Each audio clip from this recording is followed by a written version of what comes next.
Good morning to all of you. एक बार फिर से स्वागत है अपने YouTube channel AR online education पर। और थोड़ा सा लंबा टाइम डिस्टेंस लेने के लिए समझ चाहूंगा, लेकिन एक बार फिर से मैं आपके सामने हूं और अब कंटिन्यू बने रहेंगे अपन। आपके एग्जाम्स भी डिसाइड हो चुके हैं जैसा कि आपको पता है। और आज मैं आपके लिए बहुत ही स्पेशल खबर लेकर के आया हूं, जो कि आपने देखी हो नहीं देखी हो, लेकिन बहुत सारे स्टूडेंट्स के मैसेज आए कि सर इस वैकेंसी में जाकर के जो होता है क्या है, मतलब क्या क्राइटेरिया होता है, इस क्राइटेरिया क्या एग्जाम पैटर्न होता है, और सबसे बड़ी बात होती है वैकेंसी को लेते हुए कि आपको पढ़ना क्या है। The most important thing that आपको पढ़ना क्या है, बिकॉज आपको सबको पता है कि इस समय जो वैकेंसी है जिसके बारे में मैं बात करने वाला हूँ, वो वैकेंसी आपके सामने, दैट इज आईबीपीएस आरआरबी।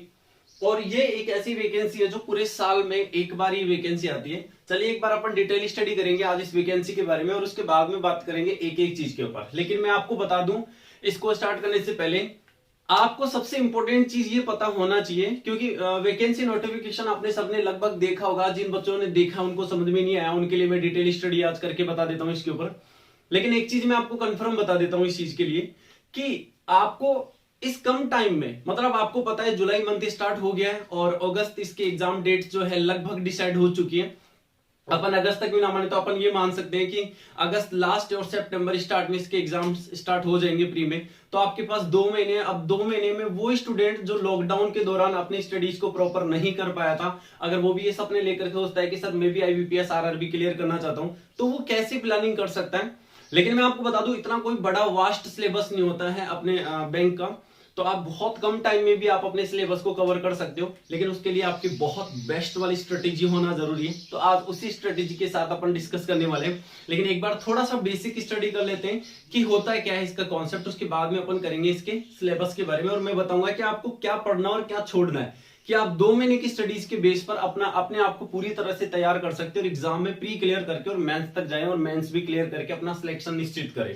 चलिए अपन बात करते हैं एक बार IBPS RRB regional rural bank या रूरल रीजनल बैंक, क्षेत्रीय ग्रामीण बैंक। मतलब मैं आपको बता दूं कि ये ग्रामीण बैंक की वैकेंसी है। और यहां से पोस्ट होने के बाद में एक जो स्टूडेंट होता है, एक बंदा जो होता है, वो एक ग्रामीण बैंक में पोस्ट होता है। तमगा वो ही होता है, पद वो ही होता है जैसे शहरी बैंक में क्लर्क का होता है या फिर ऑफिसर्स का होता है। चीज वही है, बस कंडीशन ये है कि अपने भारत में, अपने राजस्थान में अलग अलग जो बैंक की कैटेगरी डिवाइड की गई है। ग्रामीण बैंक जो ग्रामीण लेवल तक कवर करता है, उनके अकॉर्डिंग डिवाइड किया गया। चलिए अपन बात करते हैं वन बाय वन। तो यहां से सबसे पहले जो कैटेगरी दी, 4 पोस्ट यहां से डिवाइड कर दी ऑफिस असिस्टेंट की, जिसको आप क्लर्क भी बोल सकते हैं, एक ही बात होती है। Officer scale first, officer scale second और ऑफिसर स्केल थर्ड। ये जो रिटर्न फॉर्मेटम मैं बताऊंगा आपको कि ये है क्या मामला इसके बारे में। लेकिन एक बार बात कर लेते हैं कि ऑफिसर स्केल फर्स्ट को आप असिस्टेंट मैनेजर भी बोल सकते हैं। डेफिनेटली ये एक मैनेजर की पोस्ट है, असिस्टेंट मैनेजर की, और ये मैनेजर होते हैं और ये भी मैनेजर होते हैं। लेकिन क्या अंतर होता है स्केल सेकंड और स्केल थर्ड में। अब देखो, सबसे पहले तो जनरल पास कोर्स वाले स्टूडेंट्स होते हैं, जैसे मान के चलिए आर्ट्स कॉमर्स और साइंस वाले स्टूडेंट्स हैं, वो जनरली कौन कौन से फॉर्म फिल कर सकते हैं। आप ये 2 फॉर्म फिल कर सकते हैं, ऑफिस असिस्टेंट और ऑफिसर स्केल फर्स्ट का। अब क्राइटेरिया क्या है, वो एक एक चीज एक बार डिस्कस कर लेते हैं। सबसे पहली बात आ गई क्वालिफिकेशन की, क्योंकि आपको भी पता है कि आप क्वालिफाइड नहीं होंगे तो आप फॉर्म कहां से अप्लाई कर पाएंगे। तो क्वालिफिकेशन गिवन है 12+3 और वहां पर भी 12+3। और इसमें क्राइटेरिया भी दिया गया है कि इसकी लास्ट डेट जो है वो 21 जुलाई 2020 है। तो उन्होंने क्लियरली कहा है कि अगर 21 जुलाई 2020 तक आपकी ग्रेजुएशन कंप्लीट है, आपके पास ग्रेजुएशन के कंप्लीट डॉक्यूमेंट्स हैं, तो ये आप फॉर्म फिल कर सकते हो, अदरवाइज आप फॉर्म फिल नहीं कर सकते। तो मैं ये चीज आपको बता देता हूं, 21 जुलाई 2020 तक अगर आप कंप्लीट ग्रेजुएट हो तो आप फॉर्म फिल कर सकते हो, अदरवाइज आप फॉर्म फिल नहीं कर सकते। मतलब मान के चलिए कि आपकी एग्जाम पेंडिंग, अभी आपके पास डिग्री नहीं आई है, तो फिर कुछ नहीं हो सकता, आप उसके लिए एलिजिबल नहीं है। चलिए ठीक है, डिस्कस करते हैं एक बार स्केल फर्स्ट और स्केल सेकंड। अब की बार एक ऑफिसर स्केल फर्स्ट में क्राइटेरिया दिए उन्होंने कि वो स्टूडेंट जो कुछ स्पेशलाइजेशन रखते हैं अपने आप में, जैसे मान के चलो कोई मार्केटिंग का स्टूडेंट है, जैसे मानिए कोई एग्रीकल्चर का स्टूडेंट है, या फिर ऐसे कैंडिडेट्स भी बढ़ सकते हैं जो कंप्यूटर स्किल्स में रखते हैं, तो वो यहां से फॉर्म फिल कर सकते हैं अपने लेवल पर। मान के चलिए कि कोई बीसी है तो यहां से ये वाला फॉर्म फिल कर सकता है, इसमें कोई प्रॉब्लम नहीं हो सकती। पास कोर्स वाले स्टूडेंट तो भर ही सकते हैं, पास कोर्स मतलब कॉमर्स बीएससी और आर्ट्स वाले स्टूडेंट। अब सोच रहे होंगे सर स्केल फर्स्ट सेकंड का मामला क्या है। तो देखो यहां से पोस्ट डिवाइड कर दी मैंने, जनरल बैंकिंग ऑफिसर और एक होती स्पेशल कैडर ऑफिसर की।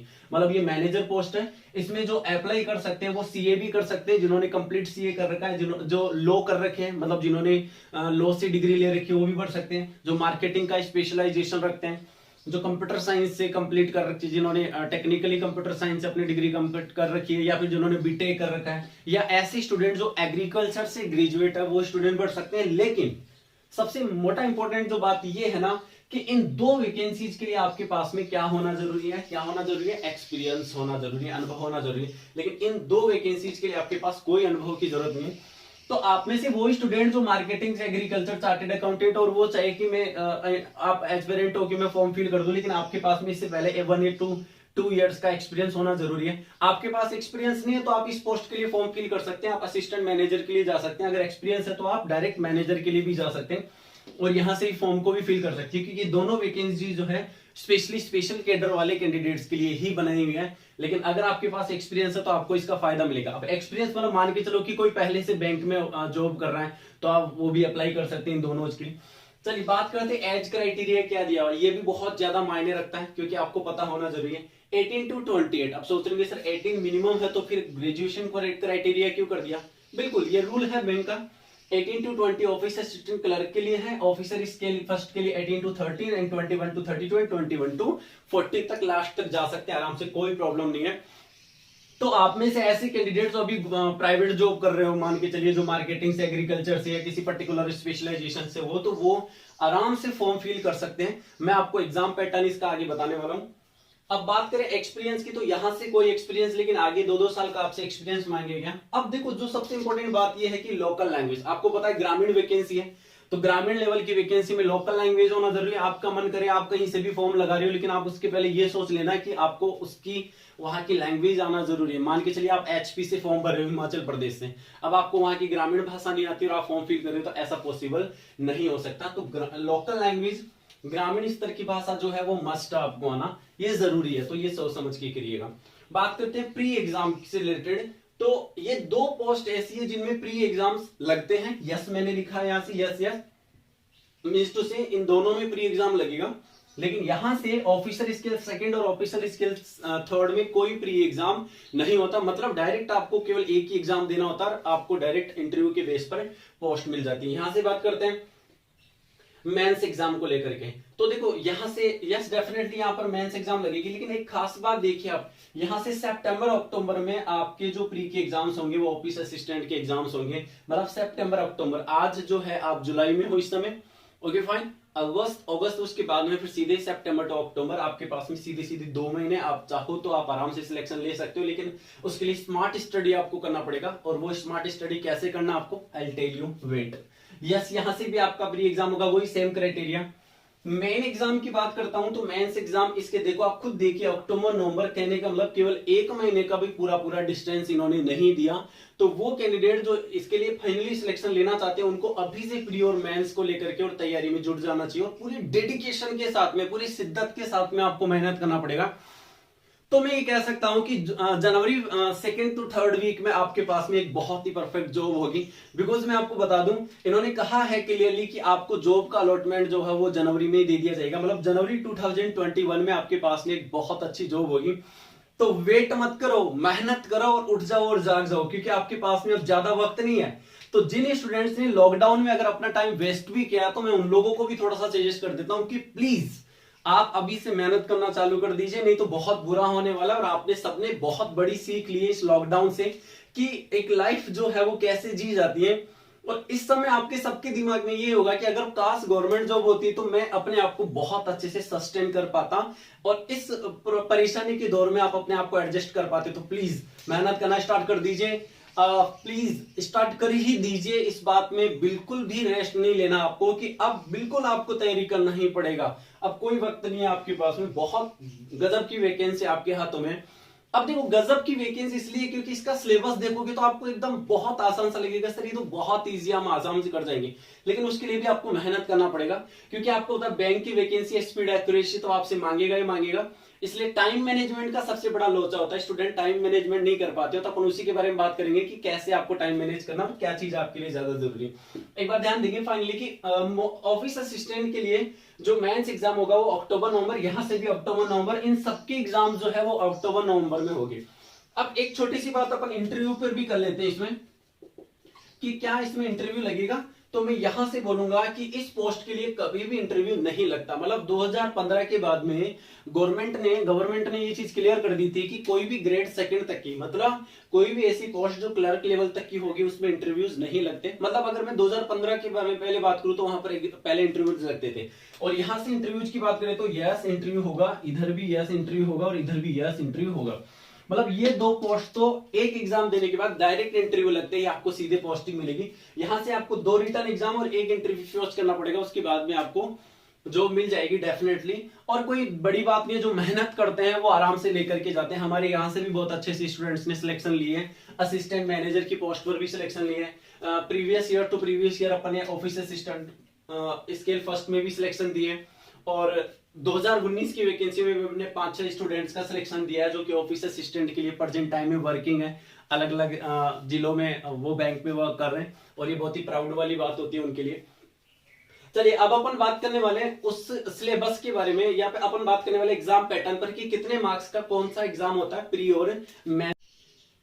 चलिए तो एक बार बात कर लेते हैं फाइनली अपन एग्जाम पैटर्न पर, जो कि सबसे मोस्ट इंपोर्टेंट पार्ट होता है, आप सबको पता है, क्योंकि आपके पास 2 महीने, मैंने जैसा कि बार बार बताया आपको, तो 2 महीने के दौरान आपको क्या चीज पढ़ना और क्या चीज नहीं पढ़ना, वो चीज अपन डिस्कस करने वाले हैं आपके लिए लास्ट में।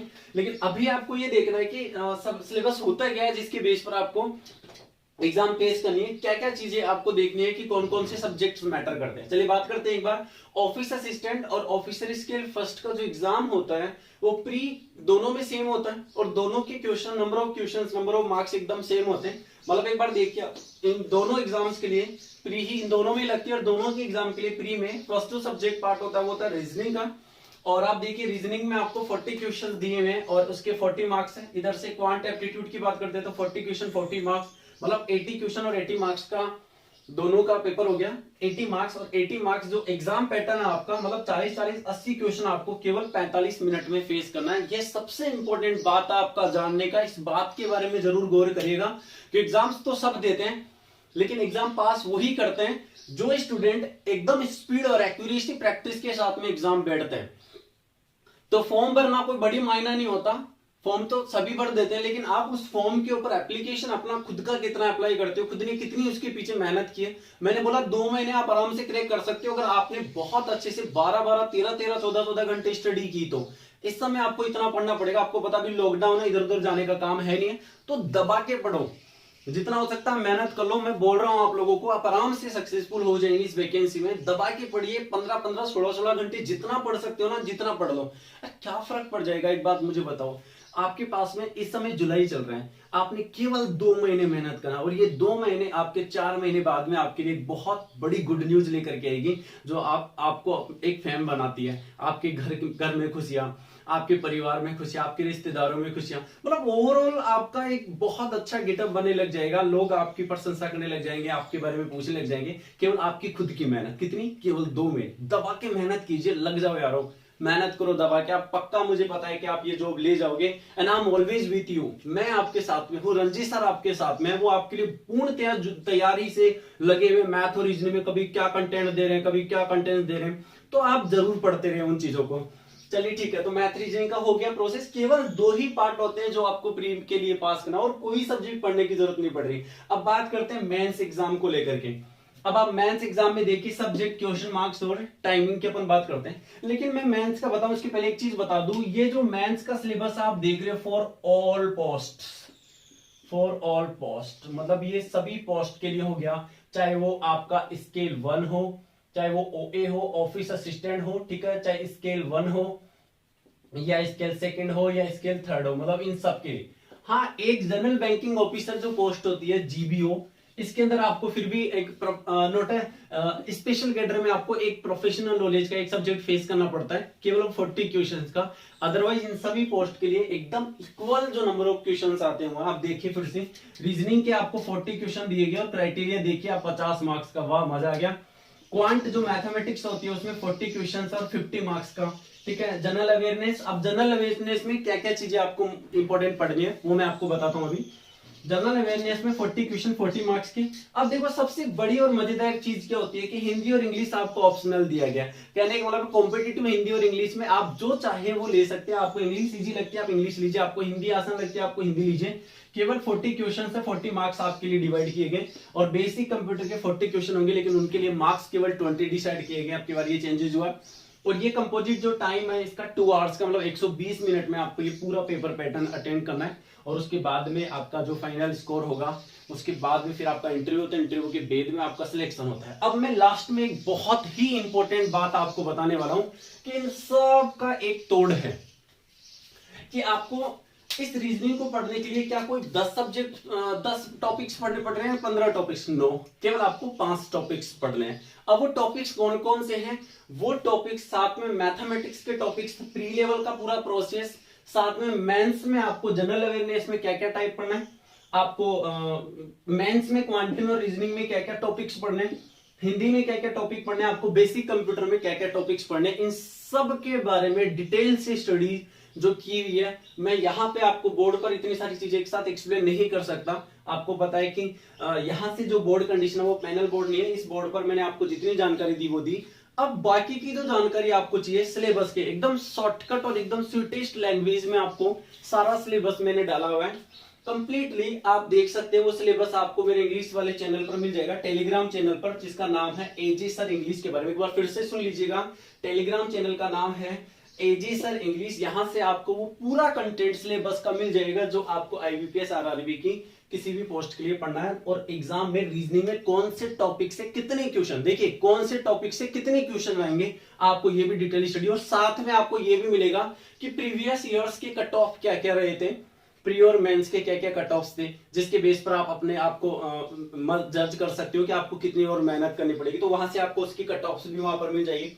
और मैथ्स के लिए आपको और स्टडीज करना, आपको पता है इसमें आपको मैथ्स रीजनिंग की स्पेशल जरूरत पड़ने वाली, तो टारगेट मेनली मैथ्स रीजनिंग का आपको होना चाहिए। तो जितना हो सकता है आपको बहुत शानदार कंटेंट आपको रणजीत सर यहाँ से दे रहे हैं। आप जुड़े रहिए टेलीग्राम चैनल पर, ज्वाइन करिए आप RG sir maths and reasoning को भी, और वहां से मैथ्स एंड रीजनिंग के जोरदार कंटेंट आप लीजिए, अपने सपनों को साकार कीजिए।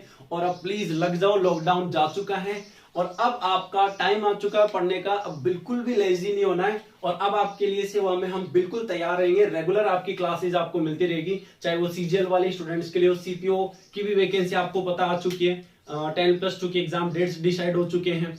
तो बस अब लगे रहिए लगातार, आपका कोई लॉकडाउन नहीं है। आपको बस केवल यही सेवा करनी है देश के लिए, अंदर ही बैठ करके घरों के अंदर, कि आपको बस मेहनत करनी है और अपना ध्यान रखना है, घर वालों का ध्यान रखना है, और बस जितना हो सकता है डेडिकेट होकर के लगे रहिए। चलिए ठीक है, ओके, थैंक यू, जय हिंद।